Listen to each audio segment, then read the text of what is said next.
Fantastic, thank you. Yeah, so let me start by thanking both Paul and Eric for the opportunity to speak today. And let me jump right in, hang on, with my first slide.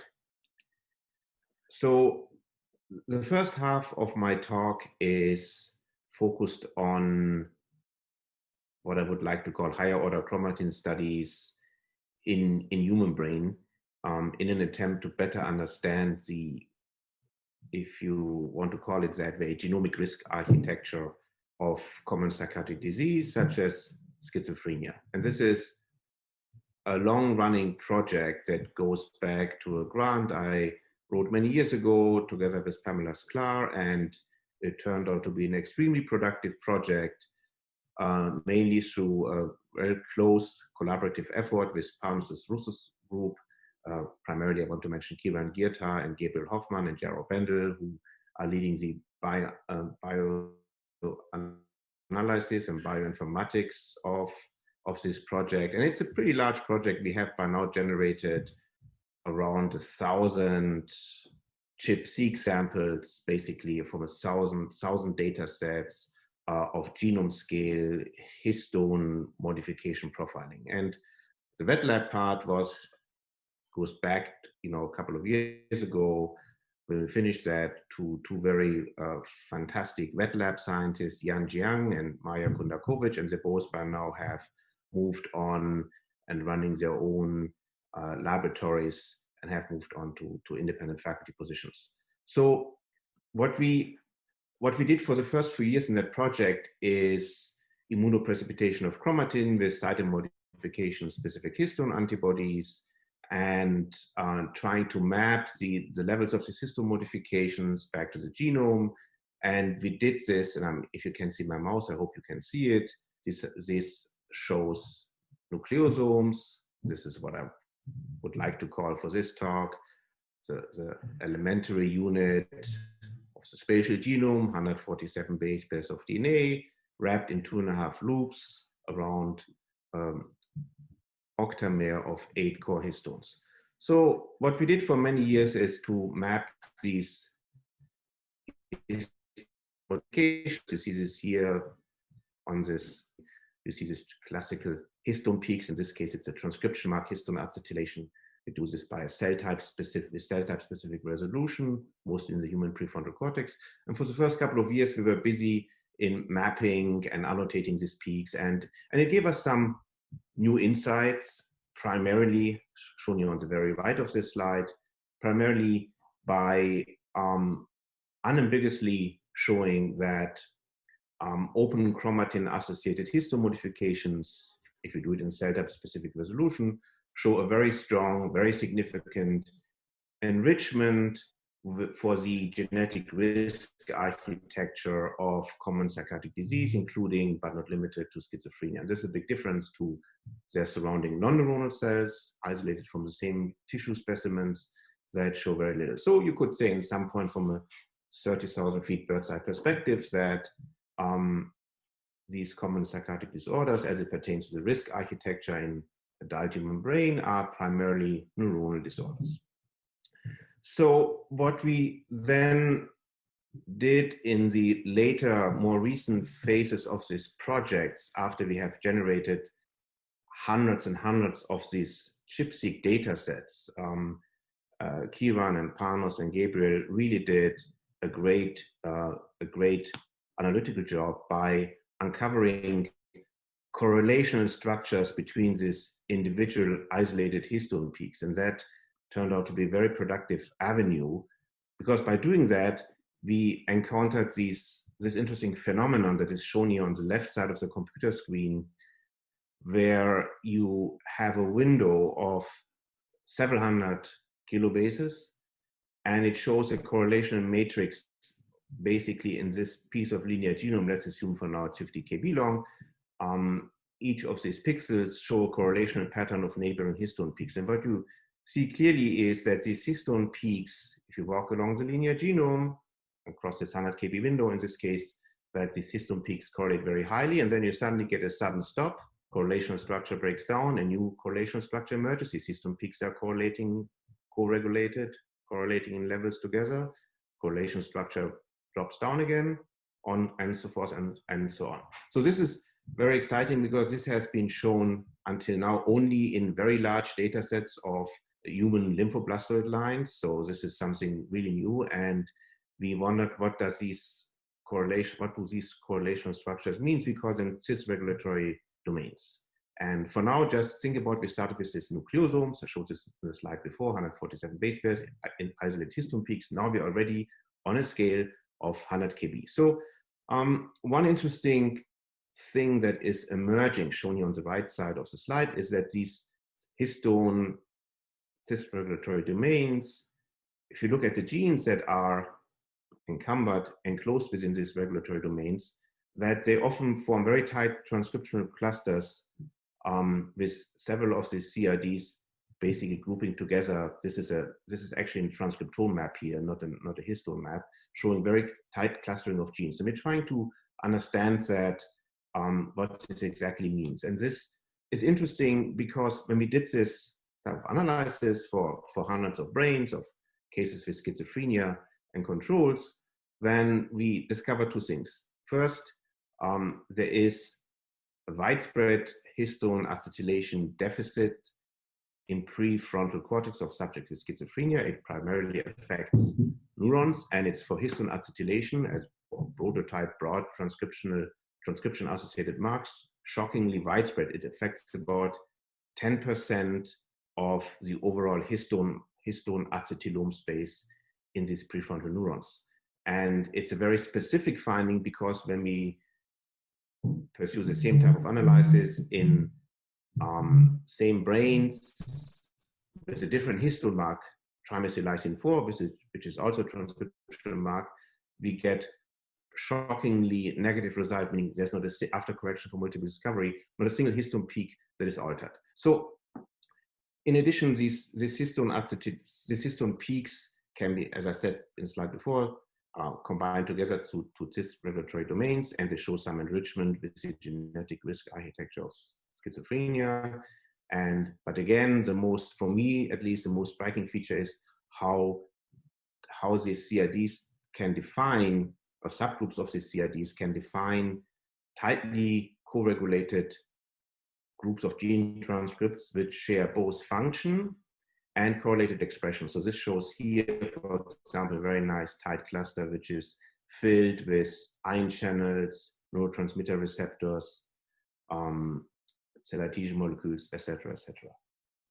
So for now, what we did with this descriptive studies, summarized here, is we defined histone cis-regulatory domains that are dysregulated in schizophrenia prefrontal cortex. And for some reason, subgroups of these histone CRDs define very tight transcriptional clusters, shown here in the bottom, cluster A, cluster B, cluster C, for example, which are enriched with certain functional categories such as synaptic signaling ion channels.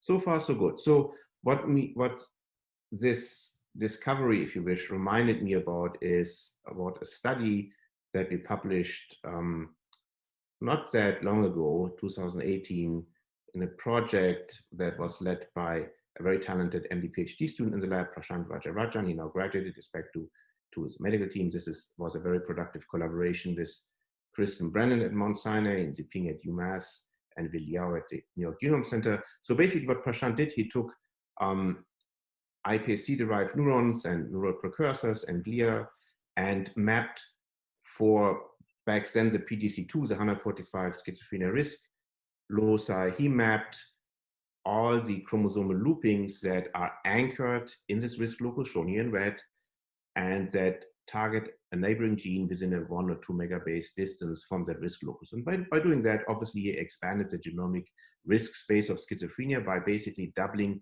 the number of genes that are implicated with risk loci, right? There are always 220 for that older data set, 224 risk loci that are located, risk genes that are located within this schizophrenia risk loci. And then you have another, depending on cell type, group of, basically for neurons and neural precursors, it doubles the number, another group of genes that are connected to the risk locus by a chromatin loop. And when he did, again, the correlation and clustering in the transcriptome space, which is shown here on the heat maps on the right, he could see again that there are several very surprisingly large clusters that are not, that by, we are very confident that we're beating the random model by to a very highly significant degree. The random model is shown here in the correlation graph on the left. On the right is shown the actual cluster. So there are transcriptional clusters that are defined by these GWAS risk loci and their chromosomal loopings. And so we don't fully understand it, but what is interesting about it is that it's, again, when you look carefully at the two largest clusters, that they are again enriched for synaptic signaling genes, so shown here on the upper right, cell adhesion molecules, voltage-gated ion channels, glutamate receptors, and so on. And then there's always a smaller cluster of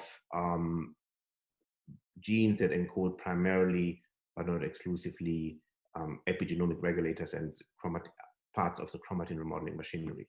So far so good. This is kind of a preliminary summary. So we're ending up with two very different approaches. On the left, summarized here, the CHIP-seq studies in the adult prefrontal cortex. We identify disease-sensitive histone cis-regulatory domains, each of them covering about 100 or more kilobases that seem to highlight some sort of co-regulated gene expression program by that manifests itself by these transcriptional clusters that I just discussed, and not a very different type of finding emerges when chromosomal loopings are mapped in neuronal stem cells. Chromosomal loopings centered on psychiatric risk loci. When you then look again on the readout on the RNA level, you again see similar types of transcriptional clusters. So we try to make sense out of that and decide, and this is now ongoing research. So what I'm showing you now is more of a hypothesis, if you wish.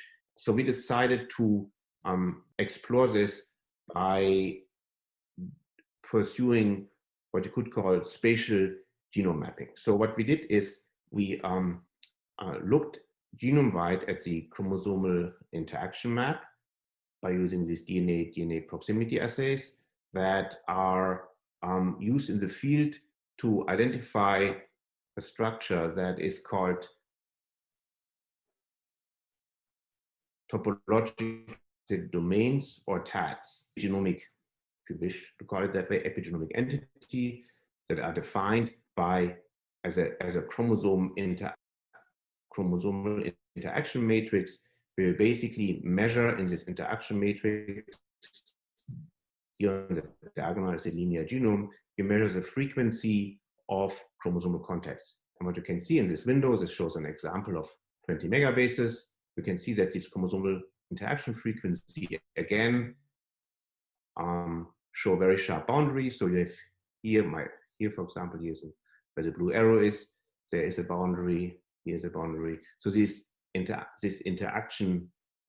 clouds of interactions can be viewed as a piece of chromosome, which is now about 500 kb or 300 kb, it depends a bit, of chromosome that is folded upon itself and manifests then as this increased level of interactions. And what is thought to lay behind this phenomenon is summarized here on the bottom middle of the computer screen. This shows the current most accepted model how these TADs emerge. I should mention that TADs are only in this way only recognizable if you do high-C or chromosome capture assay on millions of cells. So these show the average or the common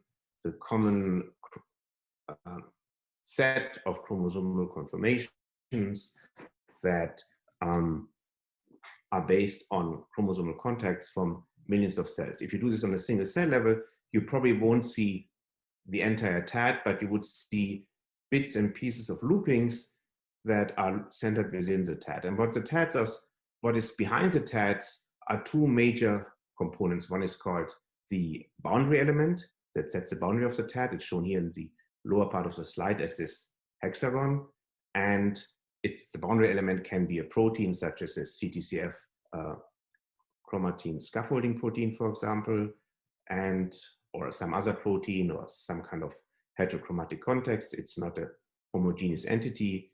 And the second most important part of the TADS is the Creasing complex, a multi-protein complex, multi-subunit complex that is literally bagel or donut shaped with a hole in the middle, literally.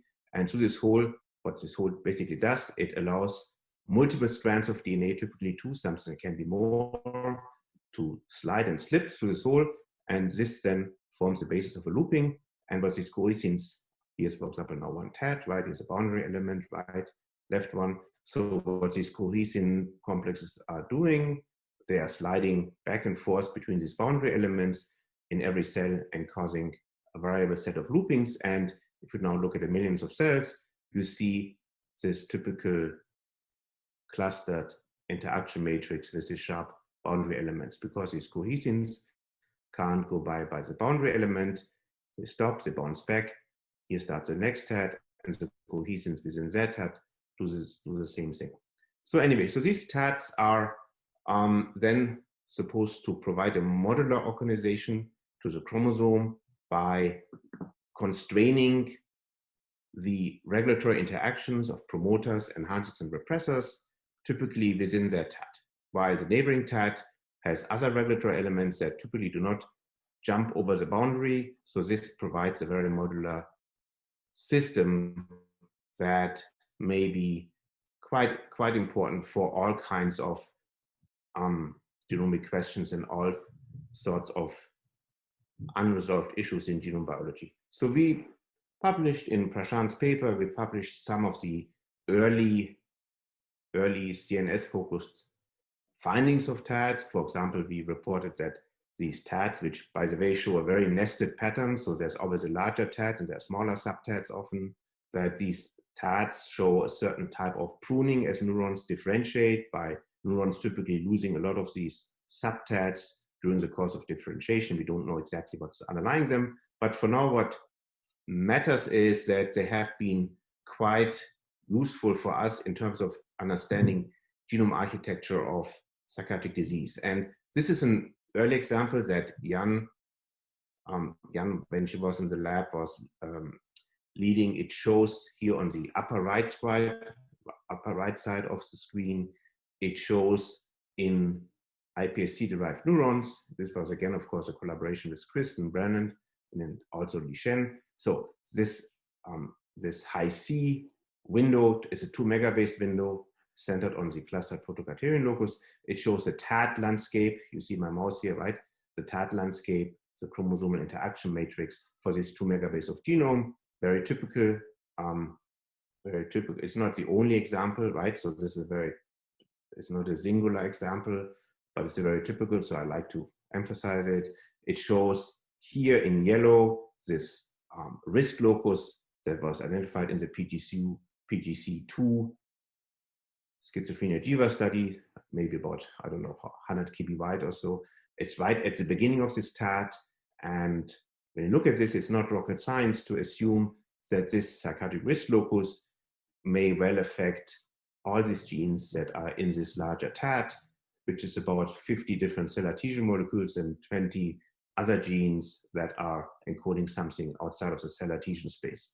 And indeed, what Jan was able to show is that this psychiatric risk locus, which again is 100 kb wide, harbors a few genes, but what it does, it probably is acting at a much larger chromosomal space by literally showering this 1 megabase of sequence downstream of the risk locus, which houses 70 genes, literally showering this whole area of the chromosome with repressive chromatin loopings.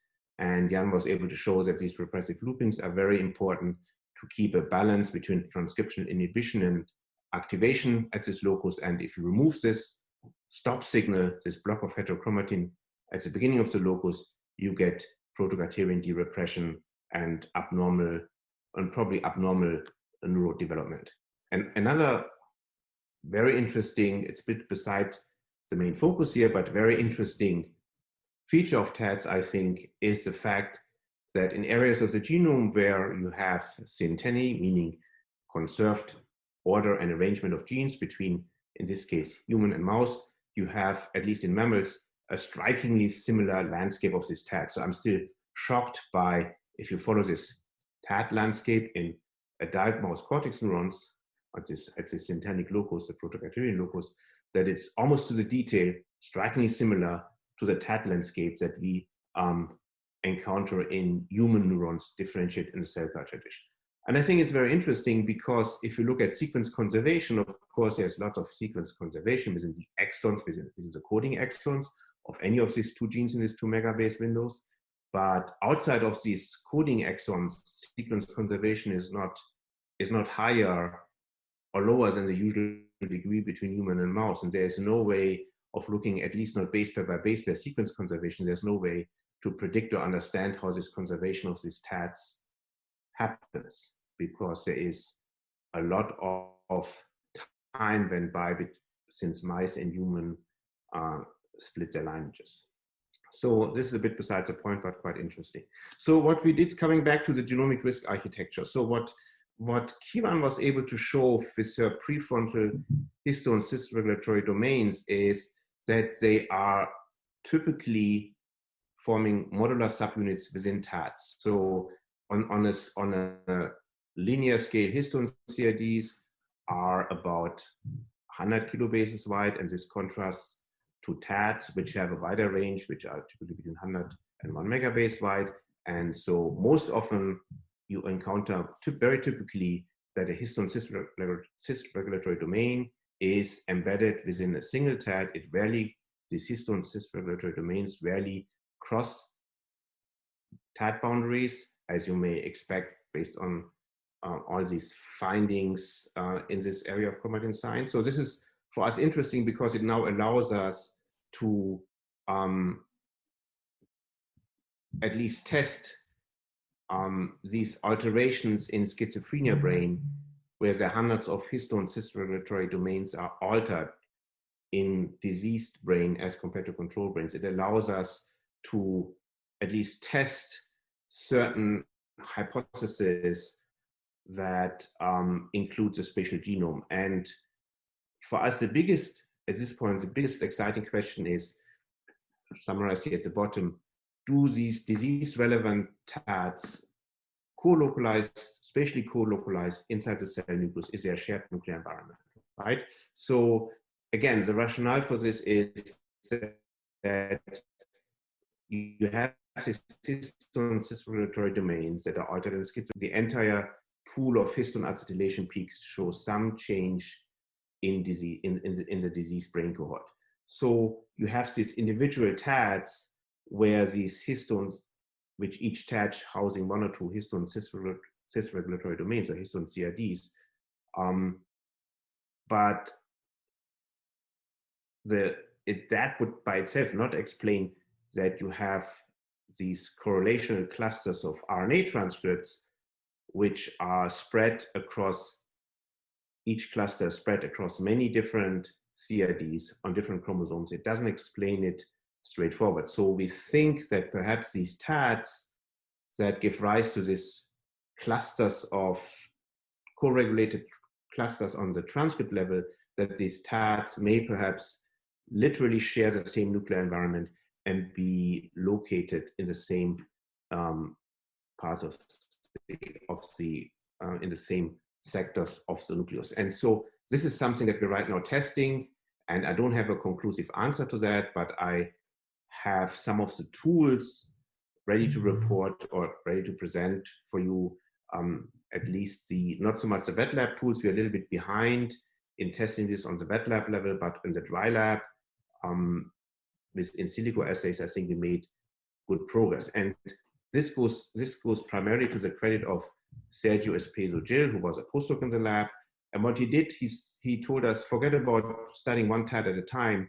I will map the location, or will model the location of all these thousands of TATs inside the nucleus and create you a TAT 3D nucleome, if you wish, by using certain tools like the Chrome's 3D computational modeling system, which basically uses basic chromosomal polymer physics and high-C data to model by millions of Monte Carlo-based simulation the best optimal position of these TADs. So this shows some of Sergio's products with Prashant's high-C datasets from neurons, neural precursors, here astrocytes. Each color is one chromosome, each beat is one TAD, and this we have to understand. This is just a surface view, so the whole nucleus, the whole three-dimensional sphere is filled with thousands of these little beats, which each beat being a TAD. So what Sergio's project was about, and again, it has nothing to do with the histone CIDs from Kiran or these developmentally regulated TADs from Prashant, but it's a related question, and we have already an answer to that. So I'm kind of present this here for the next 5 or 6 slides as proof of principle, if you wish. So Sergio had a hypothesis he wanted to test. He asked, do midbrain dopaminergic neurons have a shared, from the adult human brain, right? A shared nuclear environments of TADs, topological assay domains, that harbor both psychiatric and metabolic risk variants. And why are we interested about that? So obviously dopamine neurons from the midbrain are important for cognition and dysregulated in psychosis, and I don't have to tell this audience about the significance of that. It's all shown on the left. And the 2 pictures here on the right part of the bottom of the slide is just a reminder that these very same dopamine neurons, at least if you define it on the ventral midbrain on that level, are also very important for not only for locomotion and so on, but also for nutrition, including nutritional motivation, feeding, and metabolism. And I would say one of the most interesting papers in this regard was just published, I think, this month or in April in Neuron, about a study that linked glucose sensing in the gut, right? In the gut, not in the tongue, but in the gut, to behavioral reinforcement of midbrain dopamine neurons. So there's, I think, a lot of interesting and undiscovered mechanisms still out there that link dopamine to metabolism and nutrition. Anyway, so all this is this question: are there in dopamine neurons TADs that harbor both psychotic and metabolic risk variants? Is not just of academic interest, right? Because people with schizophrenia typically have a staggering, I think, 10 to 20 year gap in life expectancy, and that is primarily, I mean, there are 2 factors that cause that this dramatic gap. One is increased risk for suicide, but that's not even the main reason. The main reason is that people with schizophrenia and other related types of common psychiatric disease have a very high risk of suffering from metabolic syndrome, including excess body mass, type 2 diabetes, hyperlipidemia.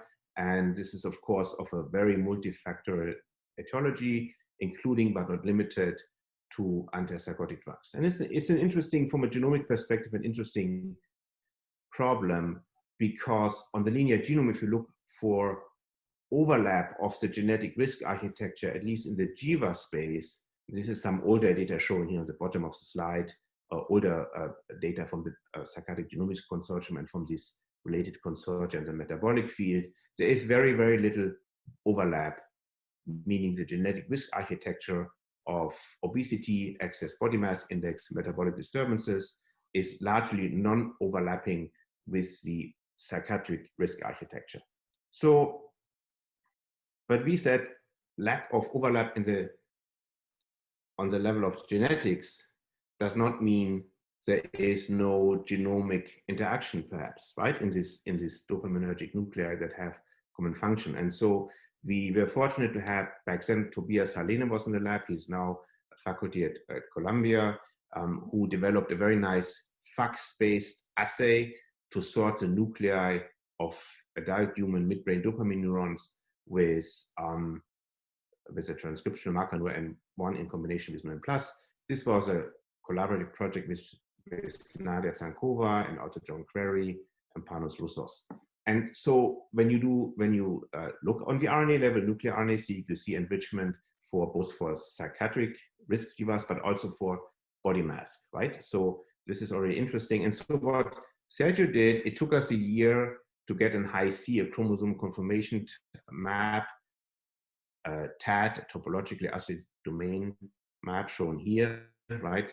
It took us about a year, if not two, because we had a lot of methodological difficulties of downsampling the high-C assay to these very small numbers of dopamine neurons that became dopaminergic dopamine nuclei that we could sort from the midbrain. But ultimately, we succeeded with a lot of persistence. And then, as a next step, so Sergio did his chromosomal demodeling. So you see it here, maybe not as with the same spatial resolution as he got for the iPSC-derived neurons, but still very usable. The TADs that had in close proximity both schizophrenia and GWAS risk loci, and then he asked on top of that, after finding them, each of these TADs that share risk locus for schizophrenia and access body map is shown in red. And then what he did on top of that, he asked if there's what he calls an Euclidean hotspot, a cluster of TAD inside the nucleus that seem to beat the random model, that seem to be co-localized, not by chance. And he found a few of these clusters, and they're very interesting, very exciting, because these clusters are filled with both to things that we all are very familiar with: BDNF signaling pathway, response to morphine, axon guidance, calcium ion transport, AMP kinase signaling pathway. But it also involves these very same clusters, involves things that we normally don't hear too much about in our everyday neuroscience: the role regulatory element binding proteins, which are master regulators for lipid, both for cholesterol and for triglyceride,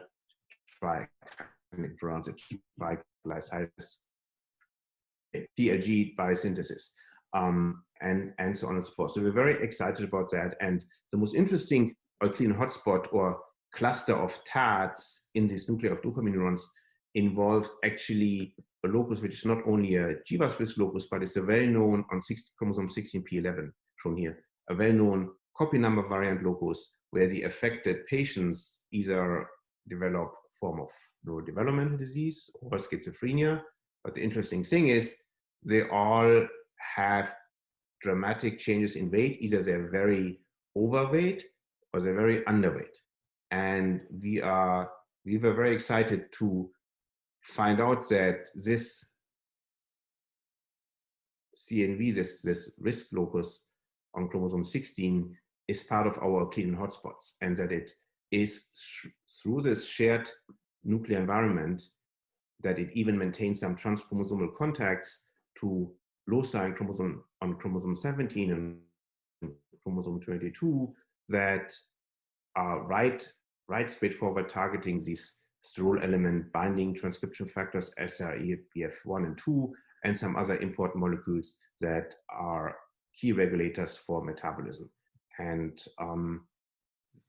we were also very interested in papers such as this paper, Mylat et al. 2016, who linked this locus 16p11 to satiety responsiveness, food responsiveness, and even emotional overeating. So something that by just from this very generic wording seems to be relevant for midbrain dopaminergic systems. So, and we now try to come back to our schizophrenia prefrontal cortex work. We try to find out now if our disease-sensitive histone cis regulatory domains are perhaps organized as such type of clusters inside the nucleus of our prefrontal cortex neurons, and it requires a lot of work. And we have to see in the next few months. It will be very exciting to find out if they do or don't. Anyway, so I hope this was now a very quick run on multiple scales of chromatin in the human brain, from the mononucleosomes, 147 base pairs, to these histone cis regulatory domains, to the topological assay domains, which are already in the megabase range, to the 3D nucleome. And at this point, then, I want to make a little cut and talk about a second line of work that in some ways it's still related to the first line of work by studying the spatial genome, but it took a very surprising turn, and I think it's a lot of fun to talk about this in this context for the last 20 or so minutes. Right? This is about the neurogenomics of retrotransposon, retroviruses in mouse and man, and this is again, a very productive collaboration at Mount Sinai. At the very end of my talk, I hope I get to it. I show the HIV neurogenomics work. This was done by a very productive collaboration with Susan Morgello, Ben Shen, Lotte Witt, and more recently also Tim Arfeld.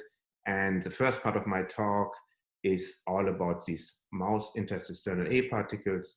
It's a project where we have a lot of input from Eddie Lowe, Li Shen, and to some degree also from Melissa Smith from the Genomics Score. So retroviruses is a wide field, and we're only talking here about one specific type, which is called the long terminal repeat or LTR containing retrotransposons, which have this all of them have this very basic building plan of gag, pol, and envelope proteins. I'm not going into the details.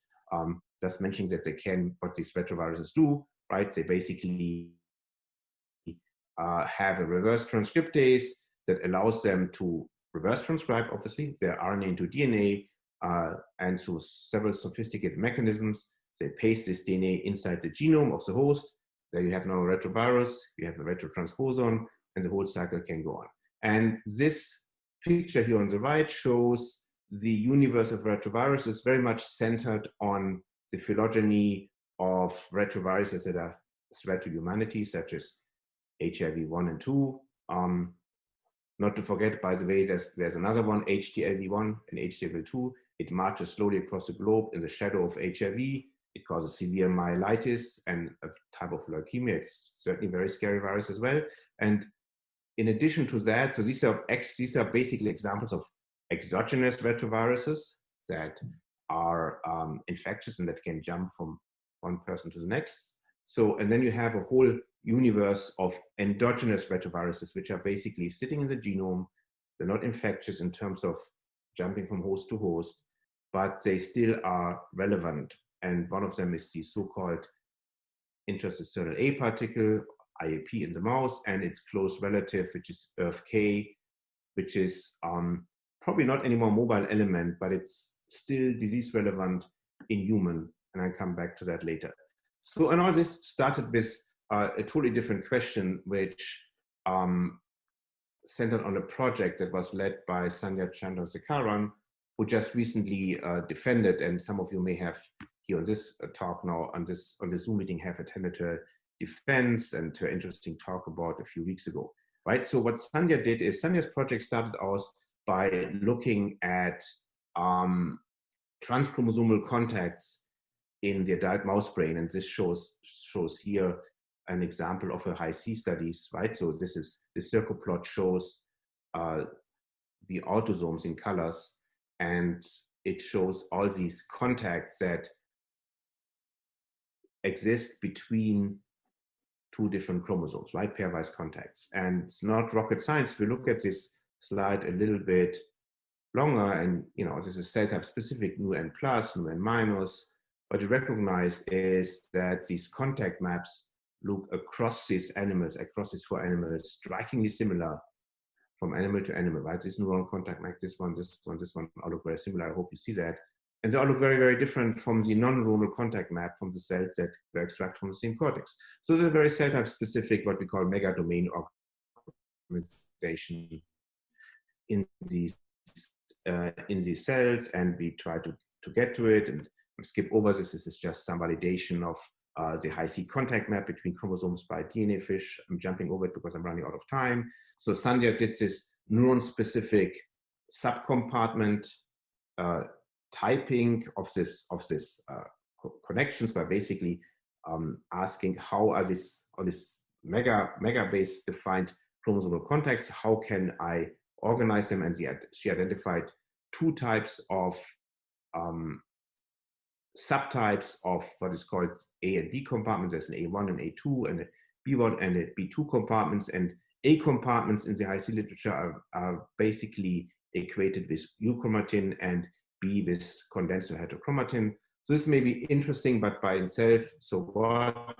This just shows one of the this is all very new science. So again, part of the vagueness is also because of the novelty we're facing here, right? So this shows the evolving view of this A and B compartments. So A compartments are comprised of, as I said, of euchromatin, and there's two different types, A1 and A2, which are probably related to the position of the nuclear speckles.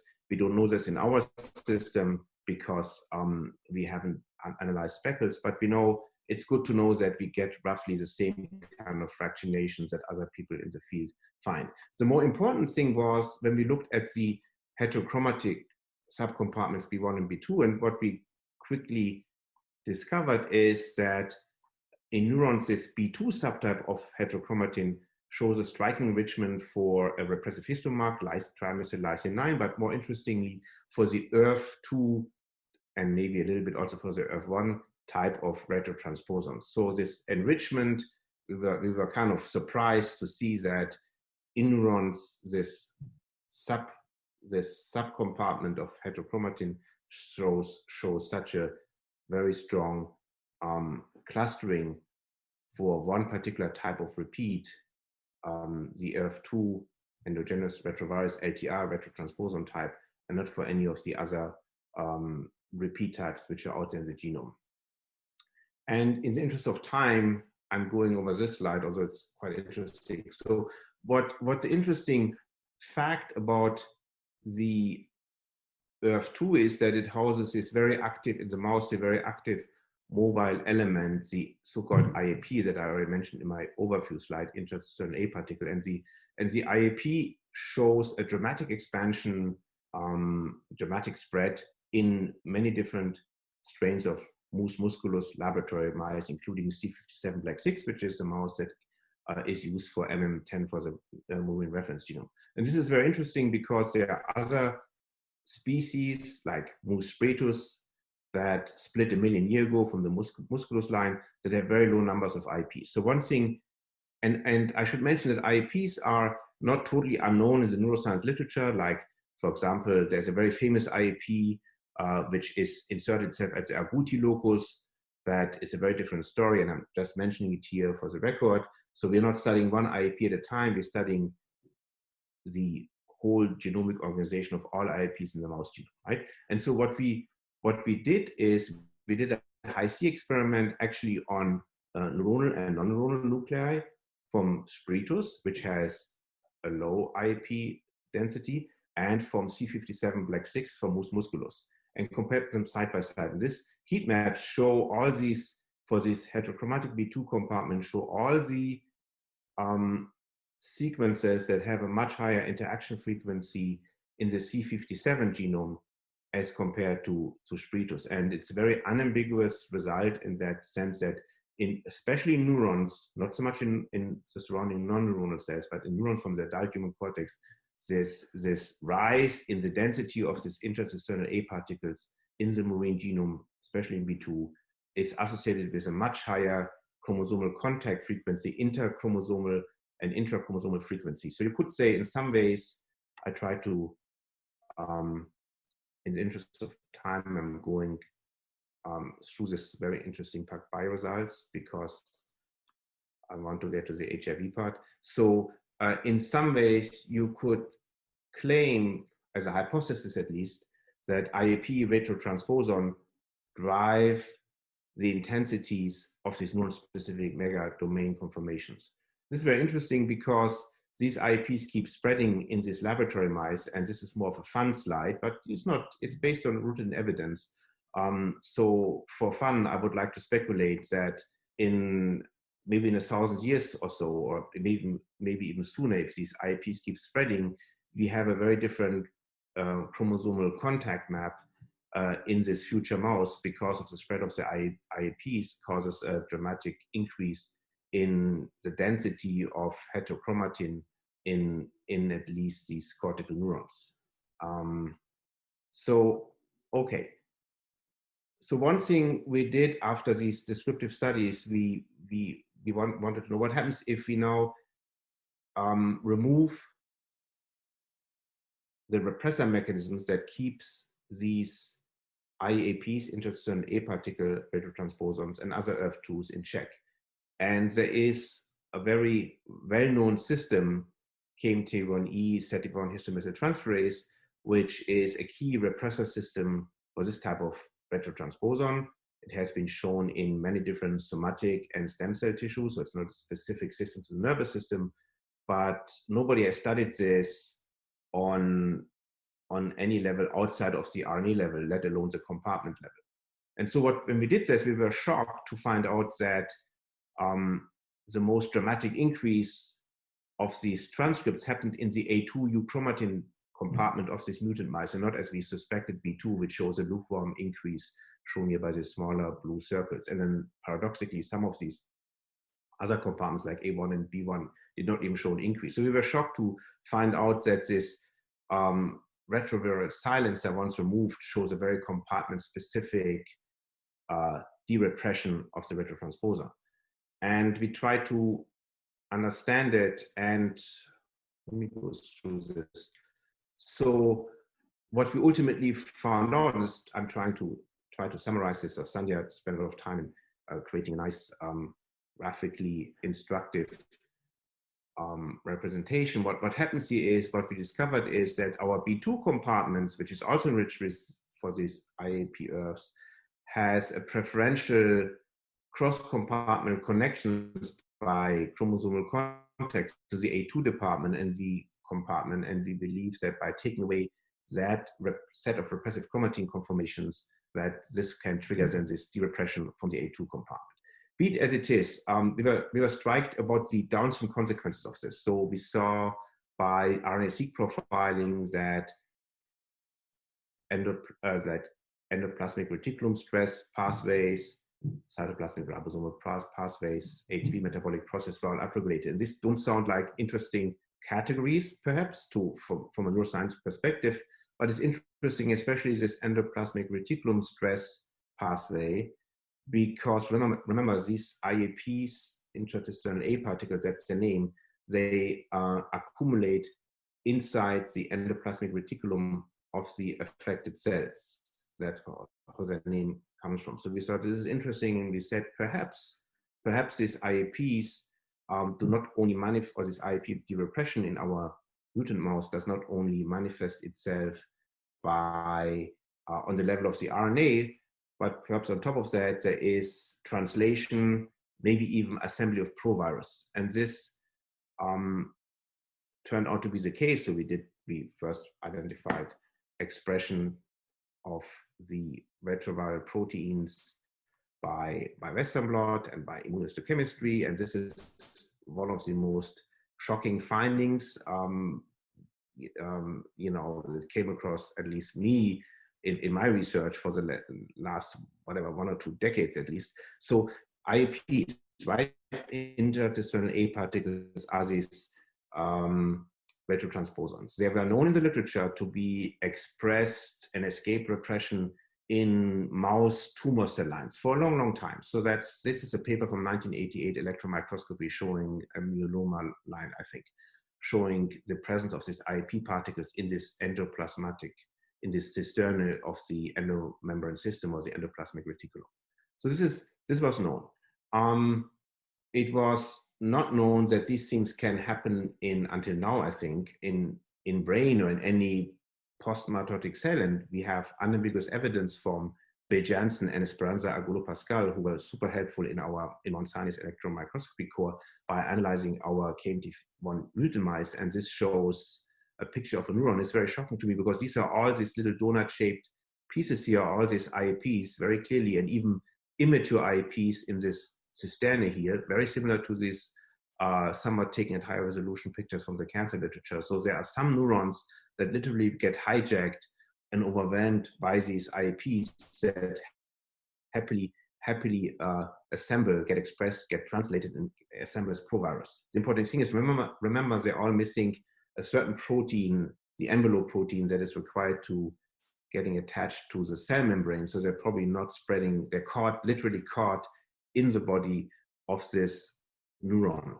And some pictures are quite stunning, I think. So when we, hang on, so Bill Jansen has a lot of experience, was able to take some pictures under the air microscope again, right, from what looks clearly like a neuronal spine and probably here a dendrite. Also, my knowledge about the pre and postsynaptic components of a synapse are not that sophisticated, but I hope this is a dendrite and this is a spine. And it's very clearly that these IAPs are encroaching in this on these neuronal processes and probably going distant, very distant into the periphery of this neuron, slowly accumulating, and yet probably unable to jump out of this neuron because they can't attach to the membrane of the cell. So it's a very striking, fascinating picture. It's shocking for me that these neurons can exist and not just die right away and carrying the burden of this IAPs. And you probably think that is the reason why we see in our RNA-seq this dramatic upregulation of the endoplasmic reticulum stress response, metabolic pathway, and the ribosomal protein machinery, because the cell tries desperately to provide enough components to maintain this probably very intense state of protein synthesis. Not every of these mutant neurons is affected, but as I've shown you in a few slides before, it's a very sizable portion if we go by the criteria of immunohistochemistry for this IAP GAG protein. So this is something that is we continue to pursue, and it even has some clinical relevance because the closest homologue in a human to this mouse IAPs is the ERF-K type of retrotransposon, which is in these days a very hot topic for motor neuron disease and other type of neurodegenerative disorders. So we're trying to develop these projects in that direction. So for the last few minutes, this just shows some of the GFAP phenotypes for this mouse. So in the last few minutes, I want to show a few slides on our HIV project, right? So HIV is a disorder that's not only attacking the immune system, but it also attacks the brain. In the old days, before the discovery of the antiretroviral therapies, patients with HIV often ended up with an HIV-associated dementia, which was very severe and had a ton of other neurological symptoms. Now, thankfully, with the antiretrovirals widely available, that severe dementia is now rarely encountered, but it's still, even to the present day, people with HIV are not symptom-free as it pertains to the CNS. They still have milder symptoms, including clinically relevant symptoms such as depression. So Amara Plaza-Jennings, in a very cooperative, in a very productive collaboration with, as I said, with Susan and Ben and Tim and Lot, started to this endeavor of HIV neurogenomics or epigenomics in the human brain, if you want. And so one of the first things Amara did is she optimized genome integration assays and asked the question, where in the brain, in what cell types, and in what chromatin compartments does HIV basically set root as a retrovirus? And what you found is quite interesting. So first of all, she developed really for months, I have to give a lot of credit, very diligently on getting the assay really optimized, both in terms of sensitivity and specificity as much as was possible. So by now, having studied 60 brains total, we have no single integration site in HIV-negative brain, which is good. We have thousands of HIV integration sites in HIV encephalitic brains, right? Which are probably collected mostly at the era before the antiretrovirals were available, or from people who were unfortunate enough having no access or are not compliant with the treatment. So thousands of integration sites, and overwhelmingly, if not exclusively, in the non-neuronal fraction. There is a stubborn residual of integration sites in neuronal cells, and which we are not fully confident, but I think we can carefully say they, on a very, very small portion, HIV infects neurons, although that's still a bit of a matter of debate. Anyway, this is one of my last slides. It shows that these HIV integration sites, again, mostly in the non-neuronal cells of the human frontal cortex, overwhelmingly integrating sites of open chromatin, which are typically tagged or in close vicinity for marks such as histone acetylation, and they seem to exclude repressive chromatin by and large. So they show also very interesting association with repeat elements. So HIV prefers among the set of repeats, it not only integrates in unique sequences in unique gene bodies, but it also integrates in a type of repeats, a sign element, which has nothing to do with the LTRs and the IAPs I talked about a few minutes ago, but it's basically a non-autonomous retro element that prefers, that settles in open chromatin regions in HIV. At least half of these HIV integration sites, or a quarter of them at least, seem to target that repeat. And so we're trying to understand this and bring this project to conclusion. And I would say, I mentioned most of the major contributors during my slide presentation, so I just show this as my last slide. And thank you all for listening, I guess. Thanks, Schahram.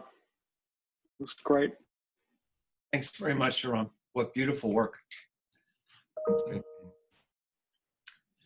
Schahram, I was a bit late to the talk, and so I may have missed this, but what is the amount of input that you need now in order to get high-C sequencing with good depth?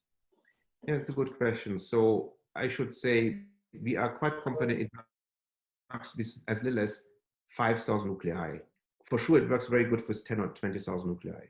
From, and we're talking about human postmortem brain, which is finicky anyway. And it's not so much even that our own homemade assay just sucked from the beginning to the end, but there is a, you know, I don't have any conflict of interest. So there is a company, Arima High-C, that sells kits, and they seem to work really good. And we, by now, all our High-C mapping is based on this commercial kit, and we modified, we can share the protocol with anybody who wants it. We modified it so that it works pretty robustly, even with small. That was going to be my next question. So you are now routinely using those kits? Absolutely. All right, good. So we'll be in touch with you. Yes, absolutely. Questions from other people?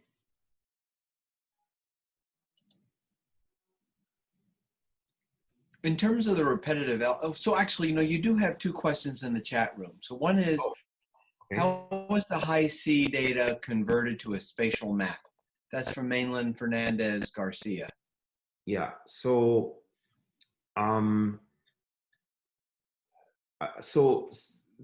would say there is, so I think there are several levels, if I understand it, and I'm a guy, as you know, I'm not exactly the biocomputing expert myself, right? So, but there's several levels of analysis. You first make sure that you call within this High-C data set all these chimeric transcripts, because what High-C does, it basically takes nuclei inside the nucleus.